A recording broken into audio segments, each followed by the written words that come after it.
bahwa masih banyak dari kalangan para sadaba alawi, terutama yang masih muda, yang kurang belajar, yang mungkin jadwal ceramahnya lebih banyak daripada jadwal belajarnya, yang terlena dengan pujian masyarakat sehingga melupakan belajar, yang terlena dengan penghormatan masyarakat sehingga kurang untuk menghargai orang lain, yang kurang mempelajari banyak ilmu sehingga pengen disanjung terus tanpa belajar ilmu agama, terutama yang muda-muda dari kalangan para sadaba alawi. Jadi isu nasab ini menjadi introspeksi, menjadi nasihat secara tidak langsung. Maka kata Imam Ghazali, kalau ayahnya makan kenyang, maka anaknya tidak bisa kenyang tanpa harus makan juga. Kalau ingin keturunan Rasulullah itu menjadi orang alim, maka caranya harus belajar. Karena al-ilmu bitta'allum la bin nasab. Ilmu itu harus belajar, bukan karena nasab. Mengutip perkataan Gus Baha yang pernah beliau lontarkan, habaib wajib kita hormati, tapi lek ngaji kudu belajar dhisik. Habaib wajib kita hormati, tapi kalau mau ceramah, kalau mau ngaji,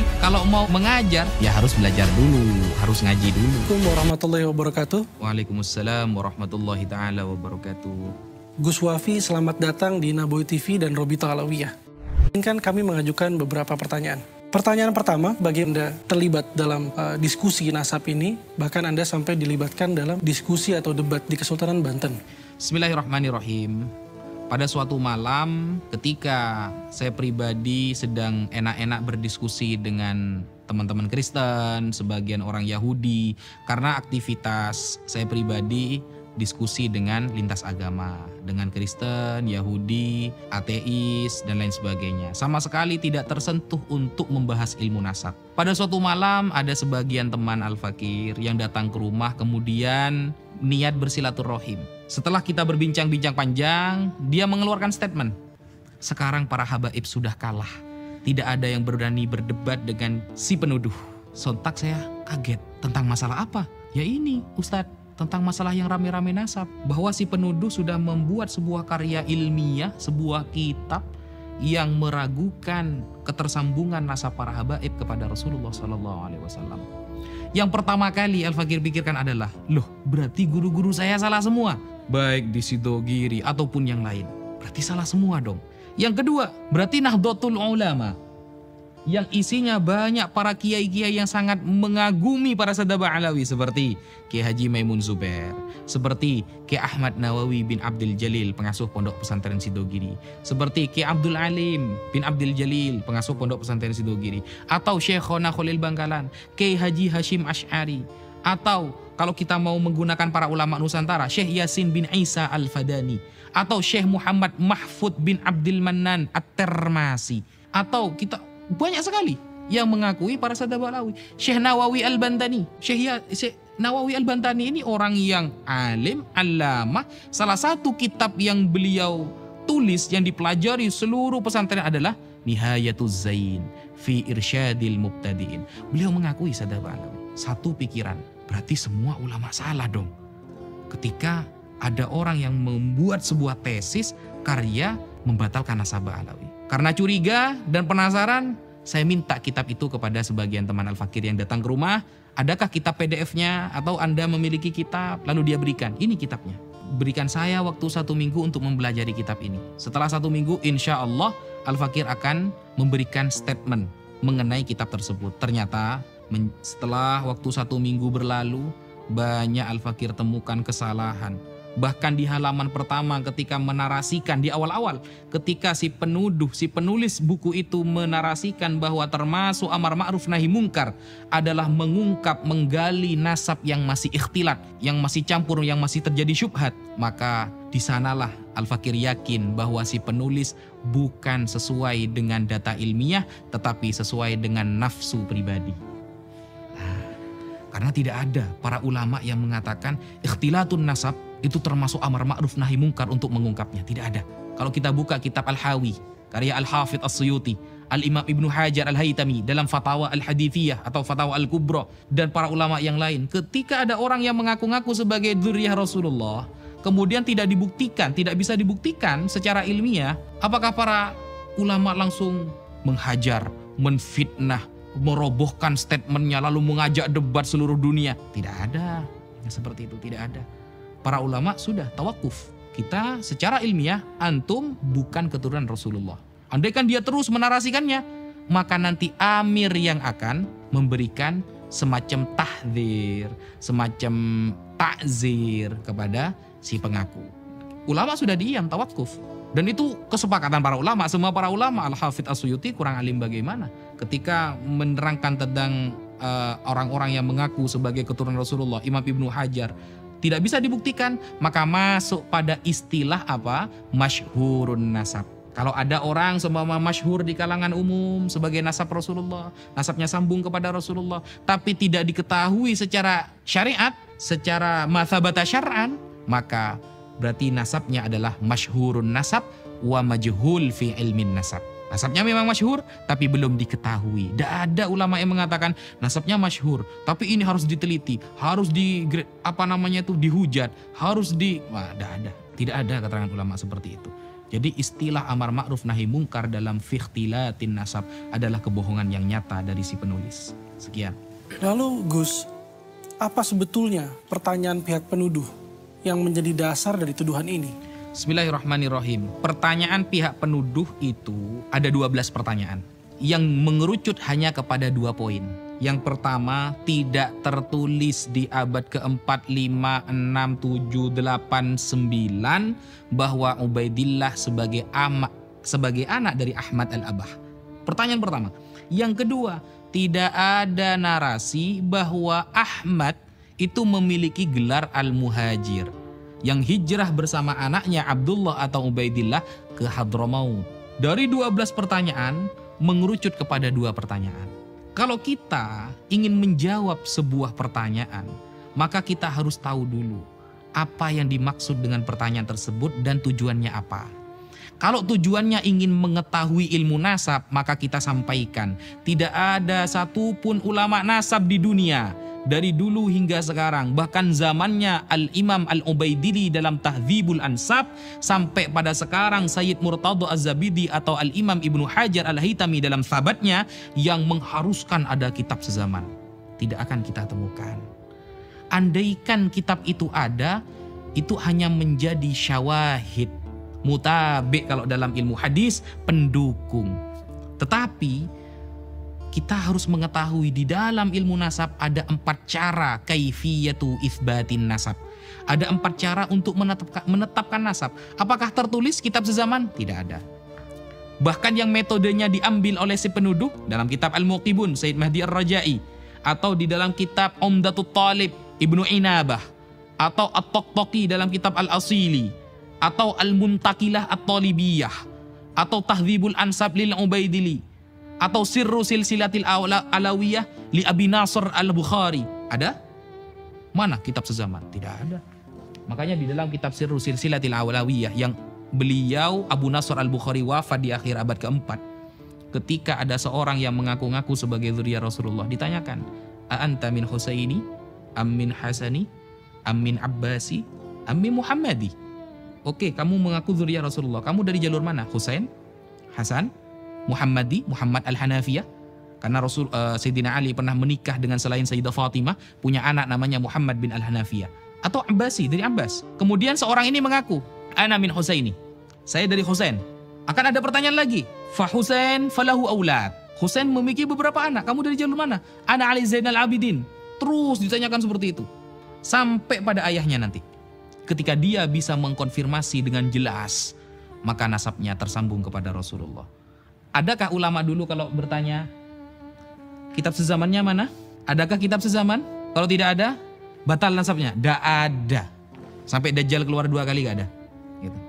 Sehingga pertanyaan seperti itu merupakan ijtihad murni dari si penuduh. Andaikan ada, itu menjadi syawahid, pendukung. Tapi kaifiyatu itsbatin nasab, cara penetapan nasab yang disampaikan oleh para ulama ada 4. 1. Ayyura khattun nasabah mautsukun bihi yu'rafu khattuhu wa yatahaqqaquhu. Ada tulisan ahli nasab yang mungkin mengkonfirmasi bahwa dia nasabnya sambung kepada Rasulullah. Selesai.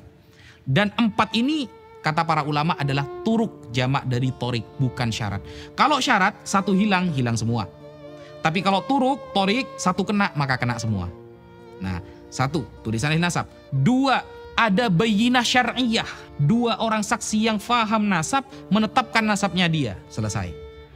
3, pengakuan seorang ayah. 4, syuhrah wal istifadah. Manapun yang kena 1. Selesai sebenarnya saudara. 1, ada tulisan ahli nasab. Said Murtada Az-Zabidi ahli nasab. Imam Ibnu Hajar Al-Haytami disebutkan dalam Tabaqatun Nasabin. Ibnu Zaid mengatakan Ibnu Hajar ahli nasab. Karena nasab ini kan ada yang menyangsikan bahwa Ibnu Hajar itu bukan ahli nasab. Buktinya tidak punya kitab nasab. Apakah ahli nasab harus punya kitab nasab? Kalau ahli nasab harus punya kitab nasab, maka banyak ahli nasab yang dibatalkan juga. Bukan nasabnya orang lain juga nanti yang dibatalkan. Bahkan ahli nasabnya juga dibatalkan. Karena tidak ada syarat ahli nasab itu harus punya kitab nasab. Imam Ibnu Hajar itu orang al-faqih. Sedangkan nasab nubdatun min ilmil fiqh. Imam Ibnu Hajar ahli fikih, sedangkan nasab cuma 1 cuil dari ilmu fikih. Jadi wajar ketika beliau dikatakan beliau adalah ahli nasab.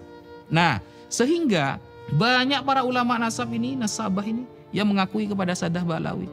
Bahkan Syekh Yusuf An-Nabhani mengatakan wa qad ajma'atil ummah.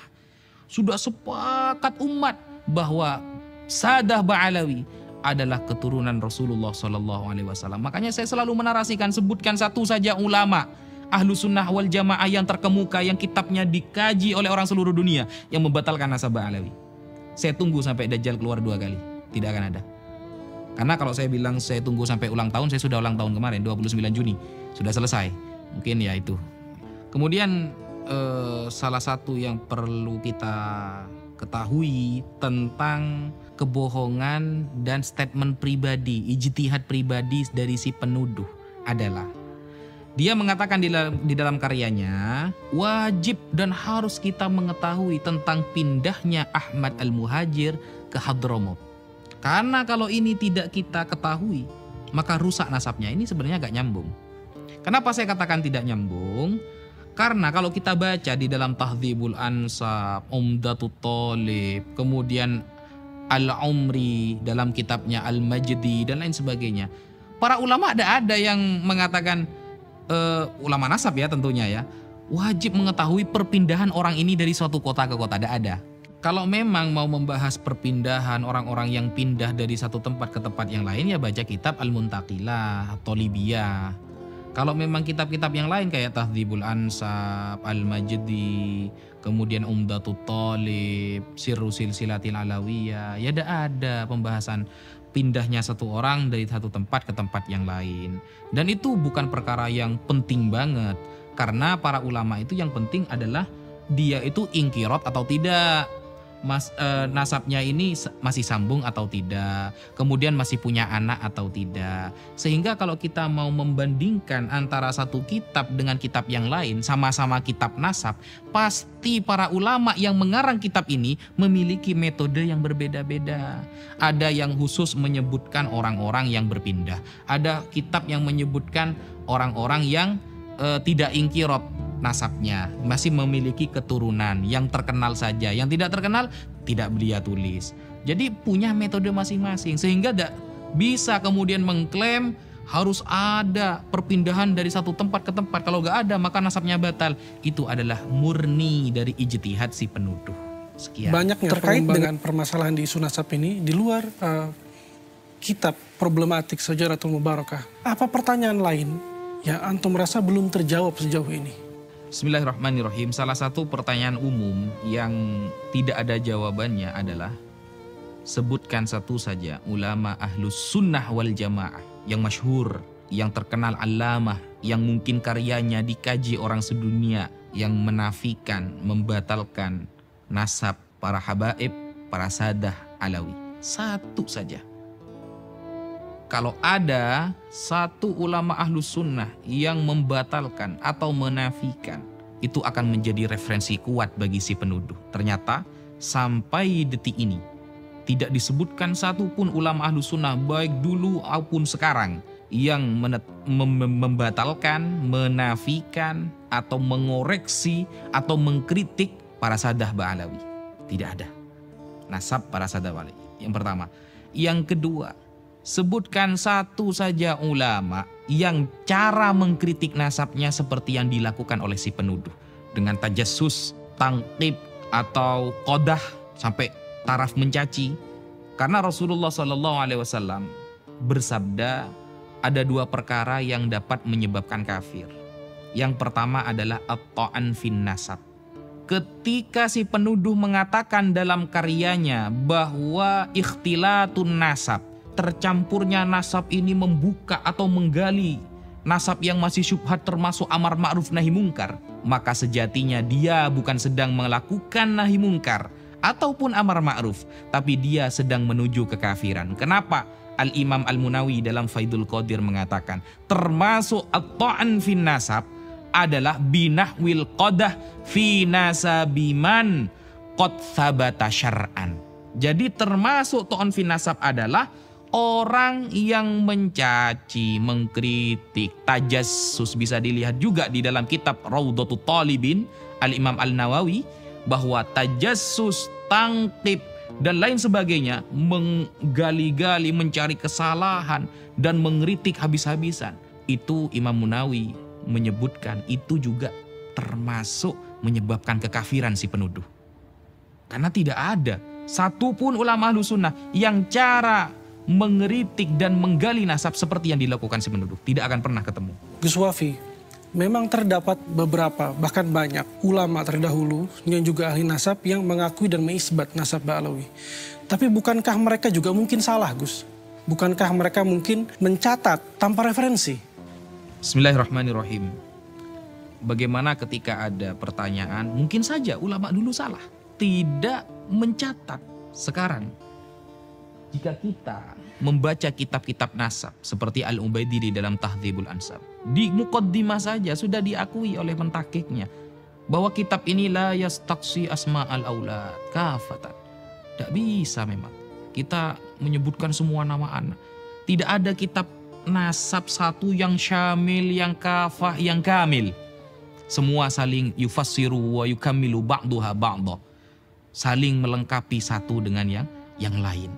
Sehingga ada istilah yang terupdate, yang terbaik.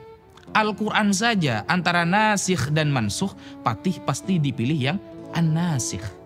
Atau fikih saja kita tidak akan berpendapat qala Syafi'i, tapi sering kita katakan qala Ibnu Hajar Al-Haytami, qala An-Nawawi fil Majmu', qala Ar-Rafi'i, dan lain sebagainya. Kenapa? Bukan kita tidak percaya kepada Imam Syafi'i, tapi ulama sekarang justru lebih paham apa yang dikatakan oleh Imam Syafi'i.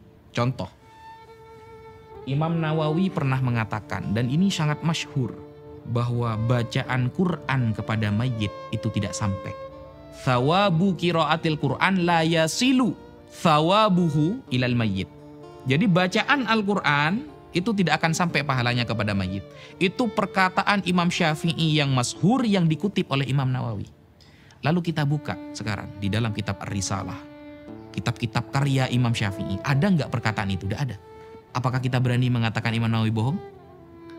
Kan tidak seperti itu konsep dalam Islam.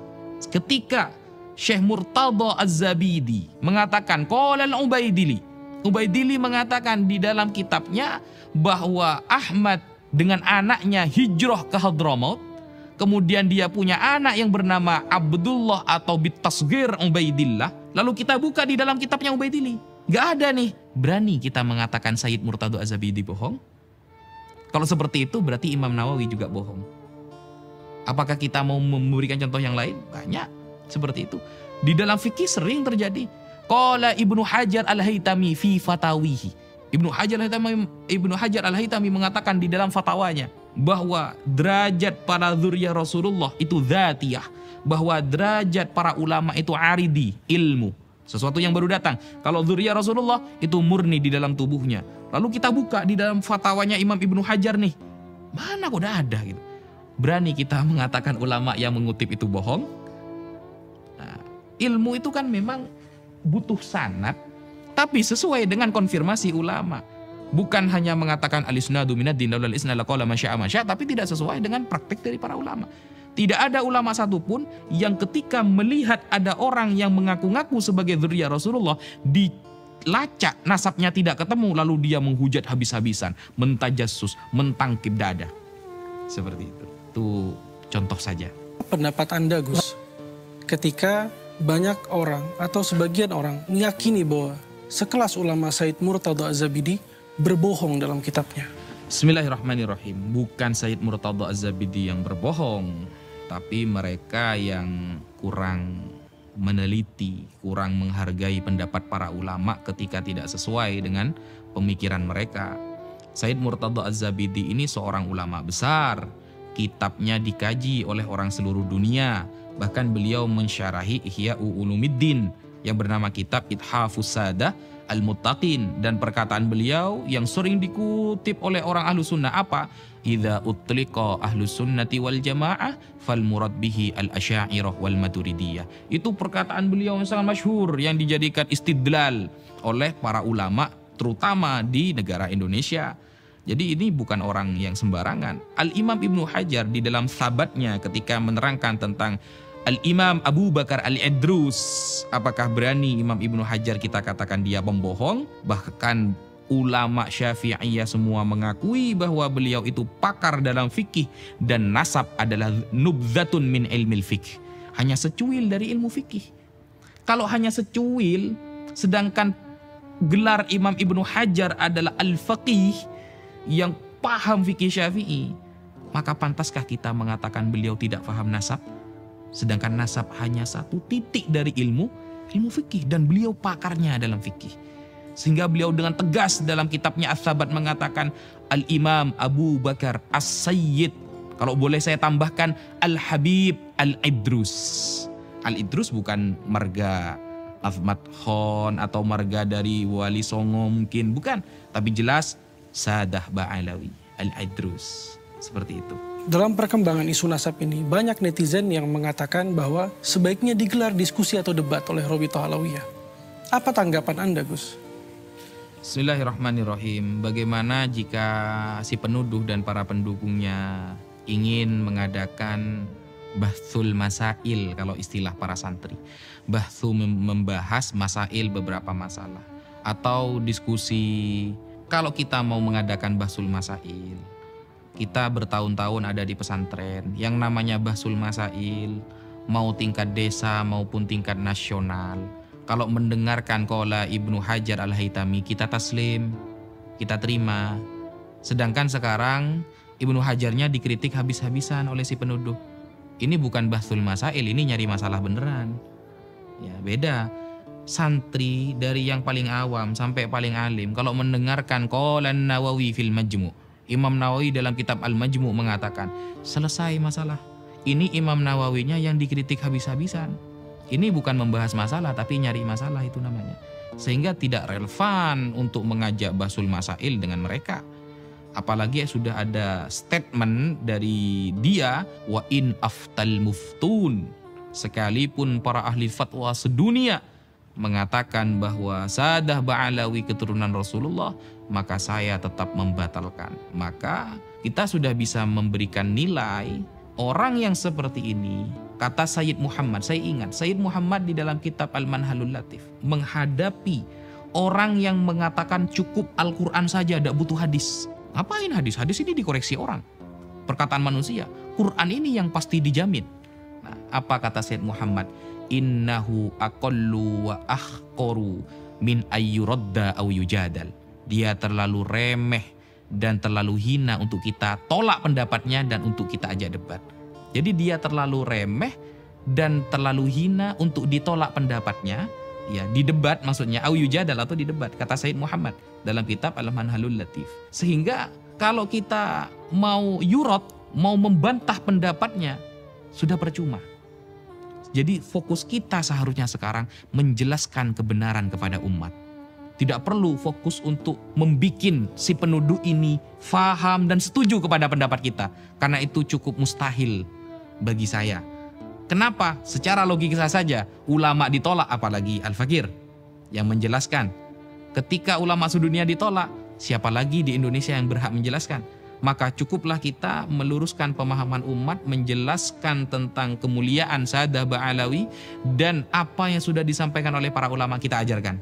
Semata-mata hanya untuk meneruskan penjelasan para ulama agar masyarakat tidak tidak terprovokasi dan tidak dimasuki oleh pemikiran-pemikiran yang sesat dan menyesatkan.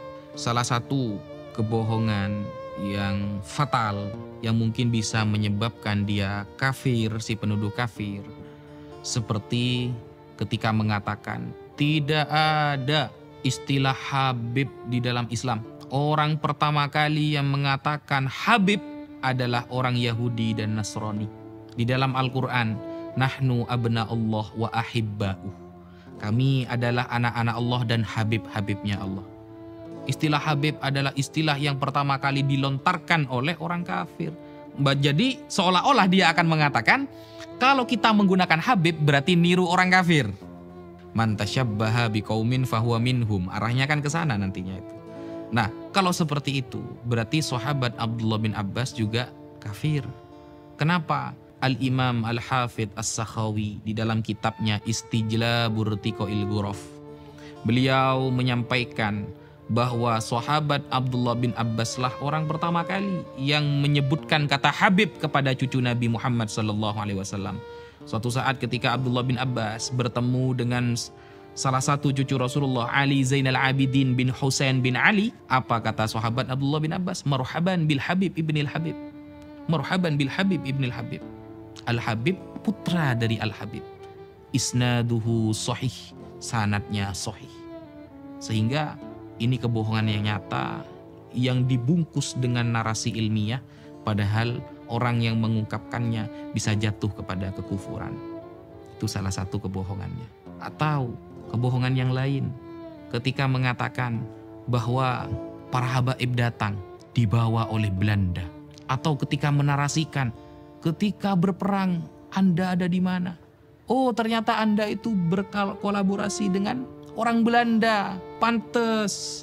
Berarti Anda ini datang oleh Belanda, mendukung dan memberikan bantuan penuh kepada orang-orang Belanda. Nah, ini kebohongan yang nyata dan fatal untuk meyakininya. Kenapa? Pada tahun 1825 sampai 1830 Masehi, ketika perang besar melawan Belanda di tanah Jawa yang dipimpin oleh Pangeran Diponegoro, saat itu siapa habaib yang ada di barisan terdepan mewakili beliau, menjadi panglima beliau, yaitu Al-Habib As-Sayyid Hasan Munadi bin Alwi Ba'abud. Beliau tercatat, termaktub, dan terkonsumsi oleh masyarakat sejarah tersebut. Ba'abud ini bukan gelar yang lain, tapi gelar dari Sadah Ba'alawi.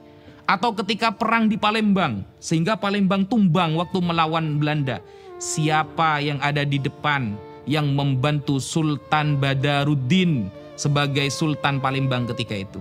Al-Habib Muhammad Umar As-Segaf.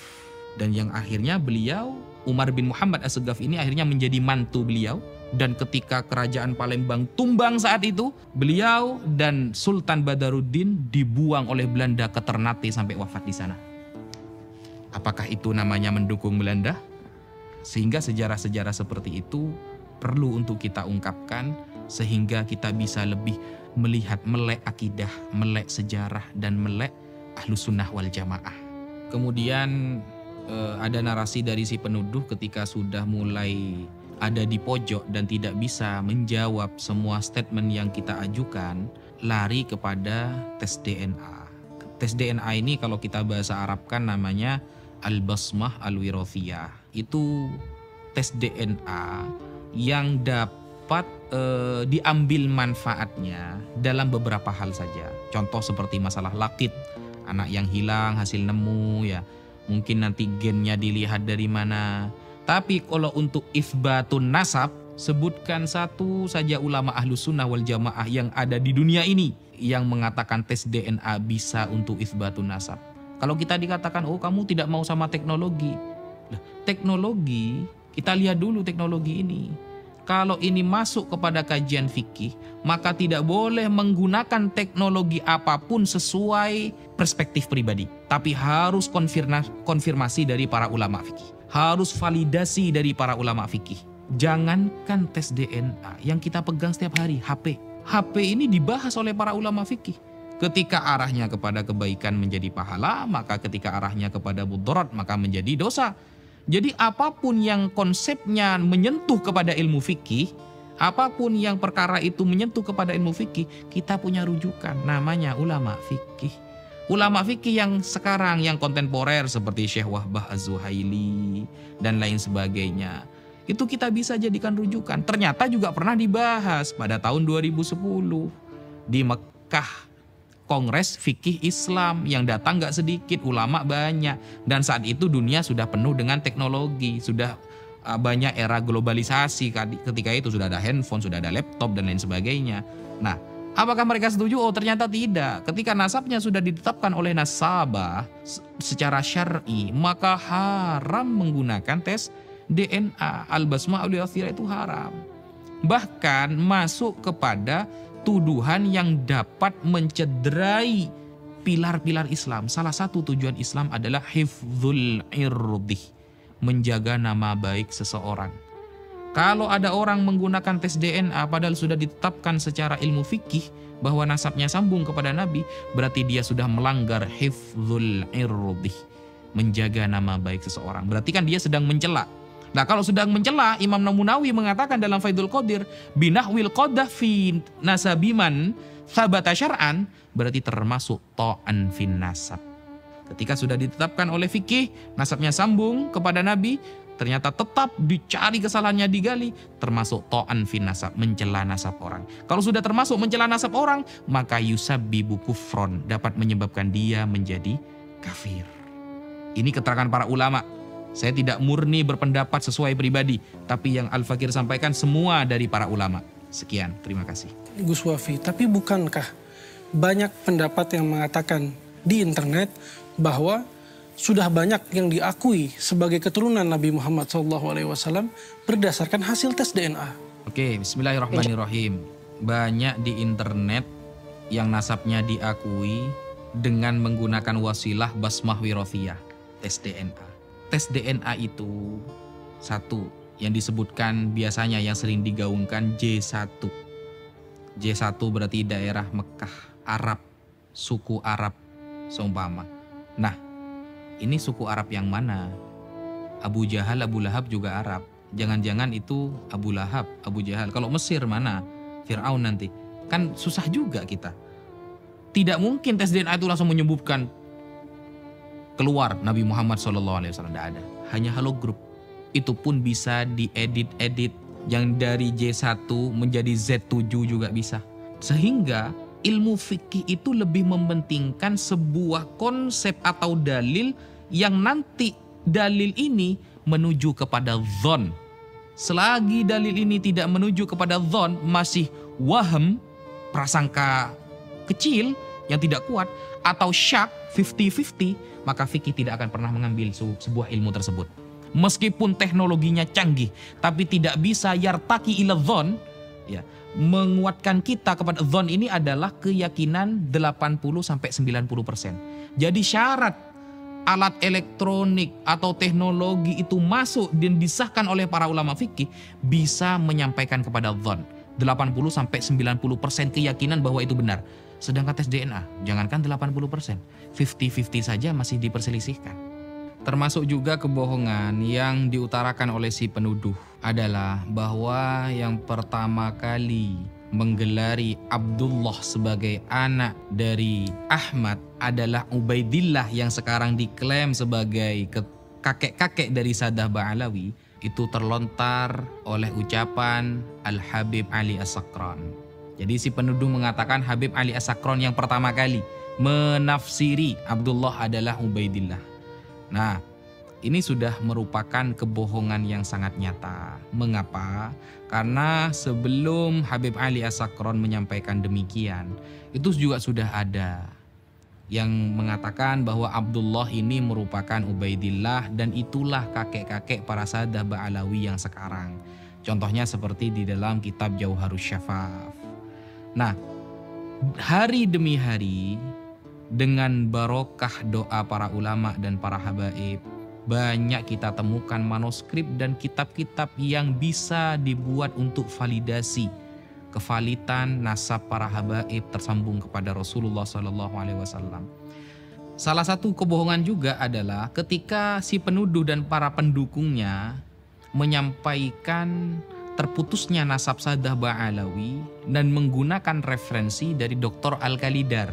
Dr. Al-Khalidar ini adalah sebuah doktor yang kerjanya arsitek, ya, bukan nasabah. Jadi mereka lebih percaya kepada Al-Khalidar daripada Imam Ibnu Hajar Al-Haytami, daripada Syekh Yusuf An-Nabhani yang notabene-nya ulama beneran, memang pakar di bidangnya, As-Samarqandi dan lain sebagainya. Ini kan sangat lucu. Lalu dia mengatakan Syekh Al-Khalidar ini nasabah seumpama. Ini kebohongan yang sangat nyata. Dia itu dokter arsitek. Coba kita lihat kalau kita sama-sama menggunakan hujah lewat internet, siapa Al-Khalidar itu? Nah, lalu kemarin Al-Fakir sempat melihat ada live dari para pendukung si penuduh mengeluarkan kitab. Yang kitab ini diterbitkan atau juga didukung atau juga ditulis oleh Al-Khalidar. Dia mengatakan kitab, padahal bukan kitab. Itu cuma narasi tulisan di dalam blogspot, di website, lalu dia fotokopi, dia cetak sehingga seolah-olah seperti kitab, ya. Lalu mengatakan kepada pendukungnya, ini kesepakatan internasional nasab Saddah Ba'alawi terputus. Al-Fakir lihat kitab itu. Ternyata bukan kitab, tapi blogspot www yang mungkin mereka ambil, dan juga kalimat ini, kitab-kitab itu narasinya dari Al-Khalidar yang mungkin nanti merujuk, bukan mungkin, ini benar-benar merujuk kepada Syekh Mukbil. Padahal Syekh Mukbil sendiri sudah merujuk pendapatnya. Dan kalau memang mau membatalkan nasab Saddah Ba'alawi menggunakan Al-Khalidar atau menggunakan Murad Syukri atau menggunakan Syekh Mukbil, maka harus jujur. Karena yang dibatalkan banyak, termasuk Syekh Abdul Qadir Al-Jilani juga dibatalkan nasabnya. Sedangkan si penuduh tidak konsisten.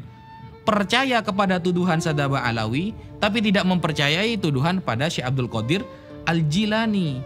Sehingga mungkin karena Syekh Abdul Qadir Al-Jilani nantinya akan dia jadikan sebuah proyek tersambungnya nasab Wali Songo ke sana. Dia sudah mewanti-wanti dulu, tidak membatalkan yang ini, padahal semuanya dibatalkan. Al-Ahdal juga dibatalkan. Jadi contoh-contoh seperti si penuduh ini sebenarnya dulu sudah ada. Bahkan sekelas Imam Syafi'i yang jaraknya cuma 150 tahunan dengan masa para sahabat, Imam Syafi'i pernah diragukan apakah beliau Bani Quraisy apa bukan. Jadi contoh-contohnya sebelumnya sudah memang ada. Bahkan di Al-Quran yang mengatakan Rasulullah SAW abtar, itu siapa? Orang-orang kafir. Jadi kalau kita mengemban sanad, menyampaikan sanad para ulama bahwa Saddah Ba'alawi itu adalah cucu Rasulullah SAW, sedangkan mereka para pembatal secara tidak langsung mereka mengemban sanad-sanad orang-orang kafir yang sudah mengatakan Rasulullah tidak punya keturunan. Seperti itu. Itu salah satu kebohongan yang nyata yang disampaikan. Kemudian kebohongan ilmiah yang disampaikan oleh si penuduh. Ketika mengutip sebuah dalil pasti akan dikutip sebagian. Pasti dikutip sebagian. Contoh seperti kitab Al-Ifadah yang terkenal ditulis oleh Syekh Ibrahim Mansur. Ya, kalau nggak salah Syekh Ibrahim Mansur itu di sana metodenya dipakai tapi isbatnya nggak dipakai.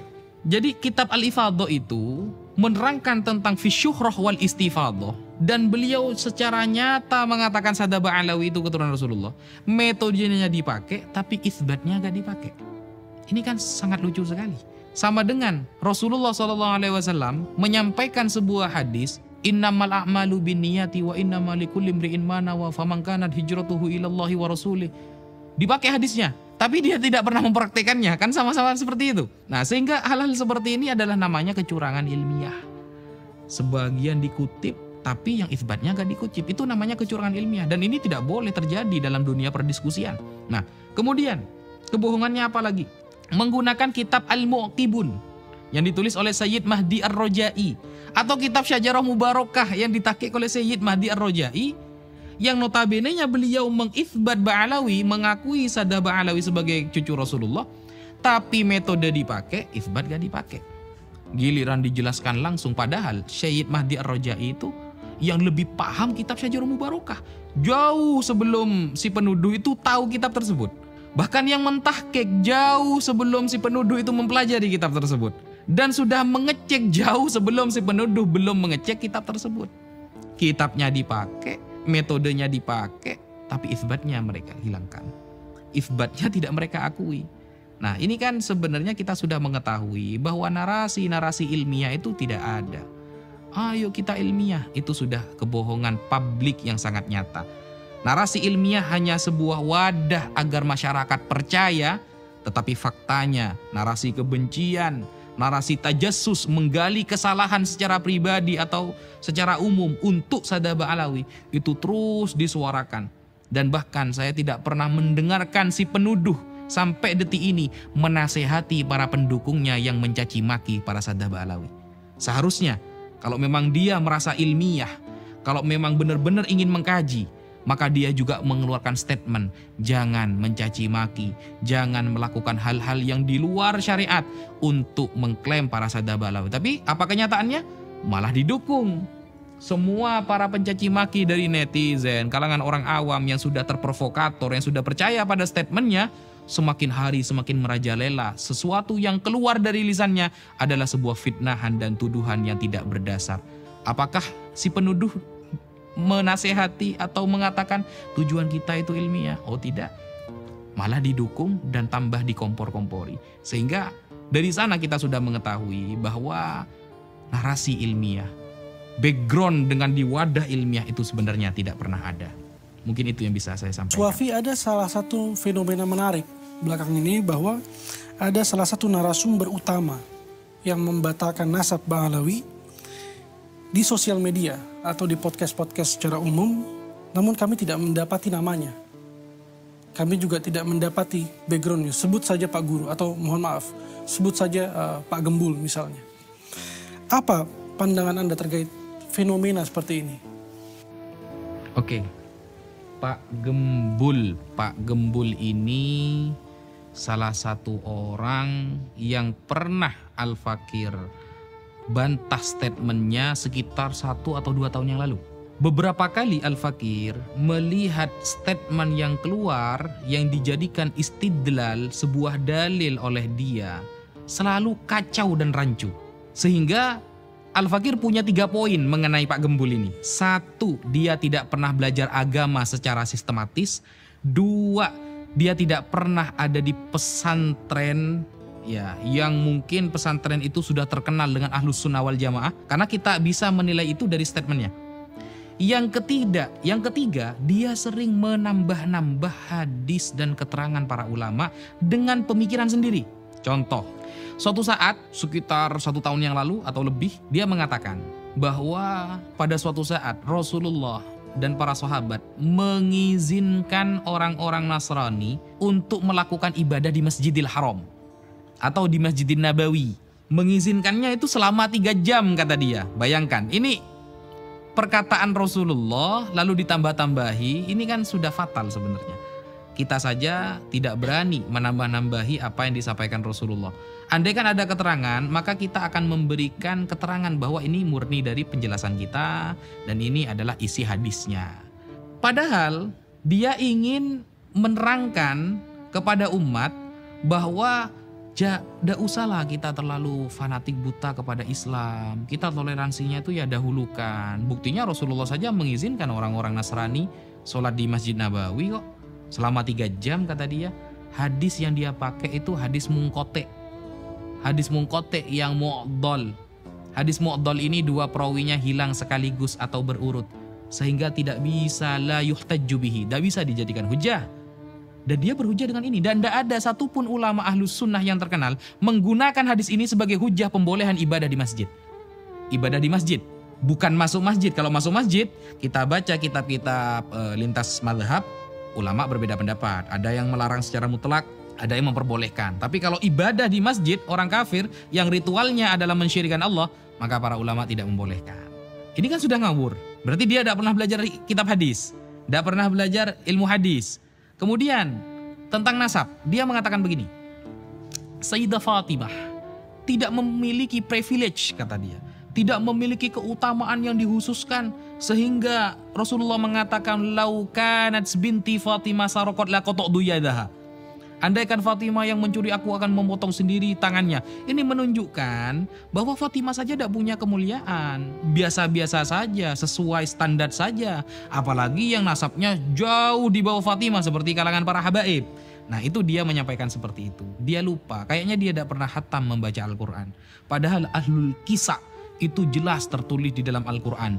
Allah Subhanahu wa taala berfirman, "Innama yuridullahu liyudhiba ankumur rijsa ahlal baiti wa yutahhirakum tathira." Kita buka di dalam kitab tafsir Ibnu Katsir Ad-Dimashqi, tafsir Al-Qurtubi, tafsir Ad-Durrul Mansur fi tafsir bil Ma'thur Al-Imam As-Suyuti, atau tafsir yang lain. Maka di sana maksudnya adalah Ali, Husain, Hasan dan Fatimah. Menunjukkan berarti beliau memiliki kekhususan.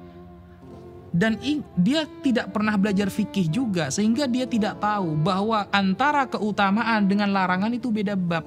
Kalau melanggar syariat, siapapun akan dihukum secara sama. Siapapun. Bahkan Sayyidina Umar bin Al-Khattab punya anak namanya Abdurrahman Al-Ausad. Abdurrahman Al-Ausad suatu saat berzina. Siapa yang menghukumnya? Langsung ayahnya sendiri, yaitu Sayyidina Umar bin Al-Khattab. Dihadapkan di depan masyarakat, dicambuk 100 kali. Abdurrahman Al-Ausad bin Umar bin Al-Khattab. Jadi Sayyidina Umar ketika dia dijilid atau dipecut selama 100 kali, sampai pertengahan istri Sayyidina Umar mengatakan, "Wahai Umar, itu anakmu, undurlah hukumannya besok lagi. Sekarang mungkin 50, besoknya 50," gitu. Apa kata Sayyidina Umar? "Saya tidak akan mengundur hukumannya sebagaimana dia tidak mengundur maksiatnya," kata Sayyidina Umar bin Al-Khattab. Tegas memang dalam hal syariat, tapi dalam hal keutamaan itu beda bab. Dalam hal keutamaan ini adalah beda bab. Keutamaan seseorang itu sudah disampaikan oleh Rasulullah. Jangankan Sayyidah Fatimah, orang yang ikut perang Badar saja Rasulullah menjamin masuk surga. La yadkhulan nar ahadun man syahida badran wal Hudaybiyah. Tidak akan menyentuh neraka orang yang pernah ikut perang Badar dan perang Hudaybiyah. Atau keutamaan orang-orang para sahabat yang bai'atur ridwan tahta syajarah, di bawah pohon, disebutkan dalam Al-Quran. Bahkan Al-Quran sendiri mengatakan, "Kuntum khairu ummatin ukhrijat linnas ta'muruna bil ma'ruf wa tanhauna 'anil munkar." Siapa kuntum di sana? Khitabnya pertama kali kepada para sahabat. Atau ketika mengatakan, "La takhaf wa la tahzan innallaha ma'ana." Siapa khitabnya di sana? Sayyidina Abu Bakar Siddiq radhiyallahu an. Atau ketika masalah hijab, siapa khitabnya yang disetujui oleh Allah mengenai menutupi aurat dan menutupi wajah istri Rasulullah? Sayyidina Umar bin Khattab. Atau yang usul kepada Rasulullah di dalam Al-Quran disetujui oleh Allah sehingga menjadi maqam Ibrahim musalla. Siapa? Sayyidina Umar bin Khattab. Sampai Rasulullah mengatakan, "Innallaha ja'alal haqqa ala lisani Umar wa qalbih." Allah menjadikan kebenaran melalui lisan Umar dan hatinya. Itu keutamaan. Apalagi Sayyidah Fatimah yang putrinya sendiri. Sayyidina Umar yang dulu awalnya mau membunuh Rasulullah, Rasulullah mendoakan, "Allahumma a'izzal Islam bi ahabbir rajulaini hadaini," antara Abu Jahal dengan Umar bin Al-Khattab. Ternyata Umar mendapatkan keutamaan yang sangat luar biasa setelah masuk Islam. Apalagi anaknya Sayyidah Fatimah. Sehingga saya menilai Pak Gembul ini memang gak pernah belajar agama secara sistematis. Gak pernah belajar di pesantren. Sehingga yang dia tahu langsung dia sampaikan. Gampangannya saya mengatakan beliau adalah konten kreator. Kemudian lagi Pak Gembul mengatakan, hanya di Indonesia habaib itu dicium tangannya, dicium kakinya. Kalau kita kembali ke Turki, negara Afrika, tidak ada yang mendapatkan VIP seperti itu. Ini cuma Indonesia yang isinya banyak para habaib, sehingga diatur secara sistematis agar dilakukan hal seperti itu. Nah, ini kan menunjukkan dia ini tidak pernah membaca kitab-kitab para ulama. Dan istidlal kepada negara ini tidak pernah ada di Islam. Coba contoh negara ini, negara itu, bukan seperti itu. Istidlal, menyampaikan sebuah dalil ini rujukannya para ulama. Makanya Al-Quran mengatakan, "Fas'alu ahla dzikrih in kuntum la ta'lamun." Bertanyalah ke ulama kalau kamu gak tahu. Innama yakhsyallahu min ibadihi al-ulama. Yang takut sama Allah itu adalah ulama. Meskipun ulama dibagi menjadi dua. Ada ulama dunia, ada ulama akhirah. Nah, kalau para ulama sekelas Al-Imam Ibnu Hajar Al-Haytami sangat menghormati para habaib. Bahkan berguru. Bahkan di dalam kitab Ithafus Sadah Al-Muttaqin, Syarah Ihya Ulumuddin, yang ditulis oleh Sayyid Murtada Az-Zabidi, sanad hadisnya itu sambung kepada seorang Sadah Ba'alawi. Nah, apakah itu sistematis sehingga kita menghormati dengan berlebihan? Oh tidak. kalau dia memang pernah membaca sejarah Islam, Imam Muslim ketika bertemu dengan Imam Al-Bukhari. Bayangkan, ini bukan keturunan Rasulullah. Imam Muslim ketika bertemu dengan Imam Al-Bukhari di Mekah, ketika itu tawaf. Pengarang kitab Sahih Muslim dan Sahih Bukhari. Sahih Bukhari kitab tersoheh setelah Al-Quran. Ya, itu narasi para ulama yang sudah masyhur di kalangan kita. Ketika bertemu Imam Muslim, langsung datang mendekati Imam Bukhari dan mengatakan, "Da'ni hatta uqabbila rijlak." Biarkan saya mencium kakimu, ya ustadzal ustadzin. Wahai ustadznya para ustadz. Apakah Imam Bukhari mengatakan, udah boleh syirik, udah boleh ini? Tidak seperti itu. Mau adu hadis dengan beliau yang mengarang kitab Sahih Bukhari, mau adu hadis dengan beliau yang mengarang kitab Sahih Muslim, kita siapa? Bahkan kita Arba'in Nawawi aja dah hafal. Apakah ada ulama yang lalu mengkritik Imam Muslim mencium kaki Imam Bukhari? Oh, Imam Muslim ini melakukan kesalahan, terlalu menghormati. Siapa kita? Itu adalah ustadzal ustadzin, gurunya para guru. Kalau Imam Bukhari saja disebut ustadzal ustadzin, Imam Muslim yang muridnya bagi kita itu juga khairu ustadzil ustadzin. Sebaik-baiknya ustadznya para ustadz. Kenapa? Sebab beliau kita tahu hadis Rasulullah. Sebab beliau kita tahu sanad hadis Rasulullah. Dan sebab beliau kita bisa mendapatkan berkah dari ungkapan-ungkapan dan fi'lu Rasulullah SAW. Jadi saya kira Pak Gempul ini kurang banyak baca, kurang banyak belajar. Mungkin dia baru menemukan sebuah statement yang dia baca dan masuk akal bagi dia. Lalu dibuatlah video tanpa ditashih, tanpa disodorkan dulu kepada para ahli sebelum membuat video. Seperti itu. Dan apakah dia bisa dijadikan rujukan dalam masalah nasab? Jangankan masalah nasab. Dalam masalah sholat saja, dia tidak bisa dijadikan rujukan. Wudhu, hukum mandi, tayamum, dan hukum yang berkaitan dengan fikih yang enteng lah. Tidak bisa, apalagi masalah nasab. Yang sama sekali dia tidak pernah punya guru nasab. Apalagi dia mengatakan, katanya Islam ini agama sanad. Baraya, saya ingin sebutkan satu ulama saja lalu tanyakan sanad kepada dia. Saya yakin dia tidak akan bisa. Oh ya, kalau seperti itu, mari kita duduk di suatu tempat, kita diskusi, kita sampaikan pemahaman Islam secara komprehensif, kita bicara ilmiah. Jangan hanya menyampaikan sebuah statement, melontarkan sebuah pendapat, hilang. Giliran dulu ketika Al-Fakir membuat video, ingin mengajak berdiskusi, tidak ada tanggapan. Kan lucu, mengeluarkan statement tapi tidak bisa mempertanggungjawabkan statementnya. Kalau memang dirasa memiliki keahlian dalam memahami Islam, mari kita duduk, kita bicara nasab, monggo. Kita bicara sanad, monggo. Kita bicara sejarah, mari. Mungkin seperti itu yang bisa Al-Fakir sampaikan. Sebagai penutup, apa hikmah dari perkembangan seluruh dinamika isu nasab ini yang antum lihat baik bagi umat Islam secara umum maupun bagi Alawiyin?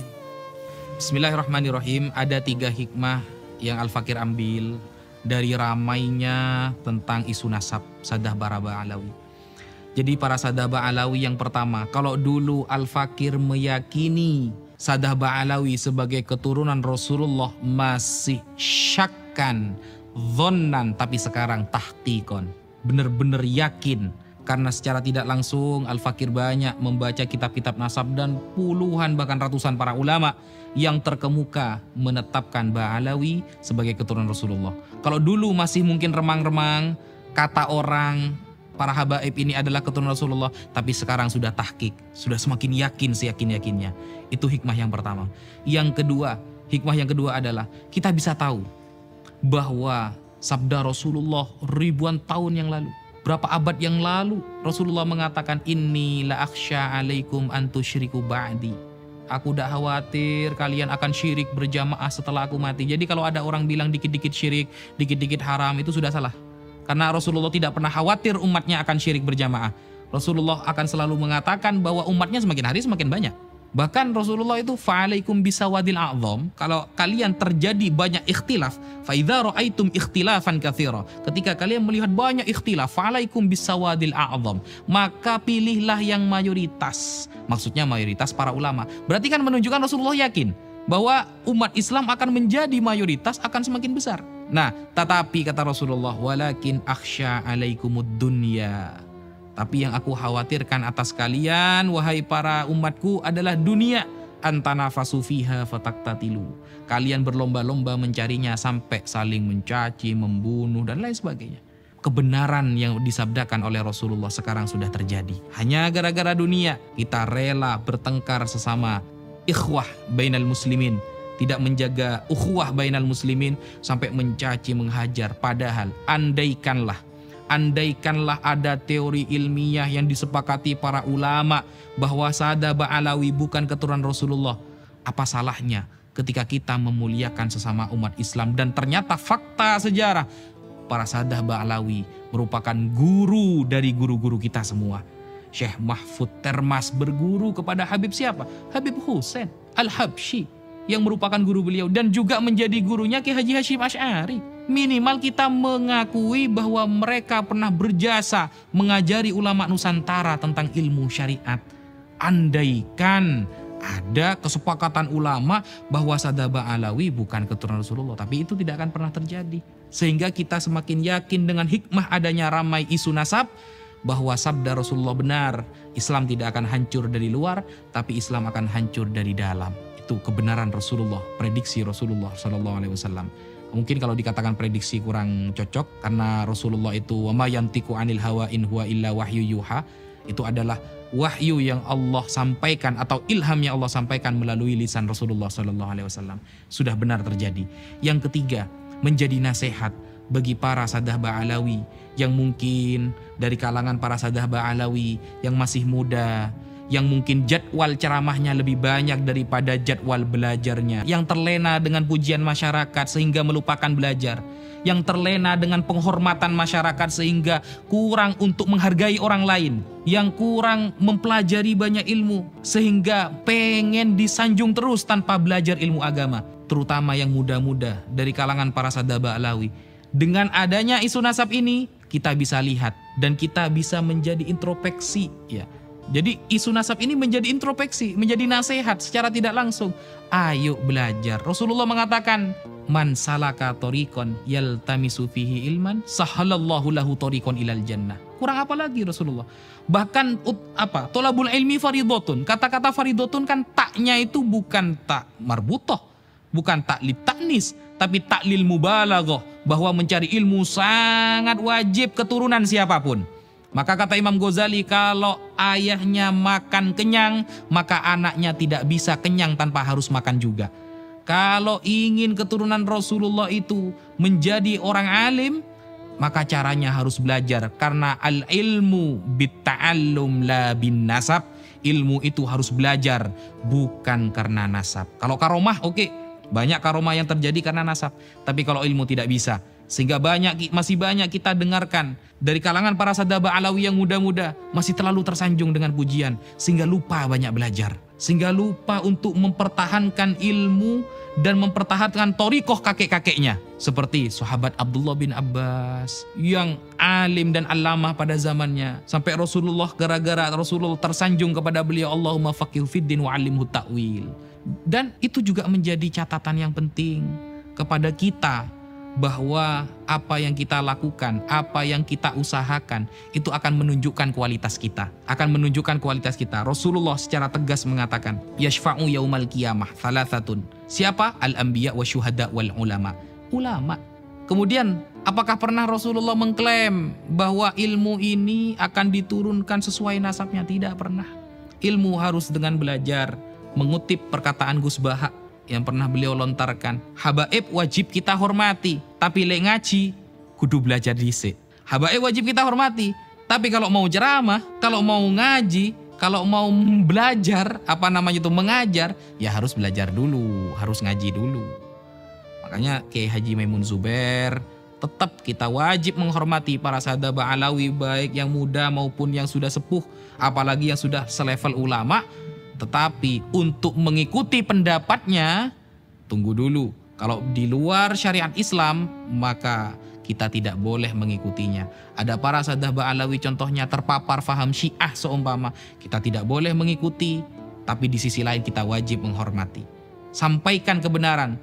Al-Fakir ketika menemukan para habaib yang akhlaknya kurang baik di masyarakat, maka menjadi kewajiban Al-Fakir untuk menegur dia sampai dia sadar bahwa dia sedang melakukan kesalahan. Ya Habib, antum adalah panutan kami. Kalau antum seperti itu, maka kami bagaimana Habib? Maka wajib bagi kita, karena kita memang cinta, ketika melihat istri kita bermaksiat, apakah kita membiarkan? Kita melihat istri kita bermaksiat, anak kita bermaksiat, lalu kita mengatakan, sudahlah itu anak saya, bagaimanapun itu anak saya. Itu tidak bisa, itu bukan cinta. Rasulullah bersabda, hubbuka li syai'i yu'mi wa yusim. Cintamu kepada sesuatu dapat membutakan dan membuat kamu tuli. Kalau kamu memang cinta, maka seharusnya kamu menegur, karena kamu pasti ingin orang yang dicintai dalam keadaan suci dan dalam keadaan tetap dihormati. Kalau kepada habaib yang muda, yang mungkin masih baru belajar, baru mondok di pondok pesantren, kita wajib menghormati. Tetapi kita tidak boleh mengikuti apa yang beliau sampaikan ketika keluar dari syariat. Dan bahkan kita wajib untuk menasehatinya ketika dia ada dalam jalan yang salah.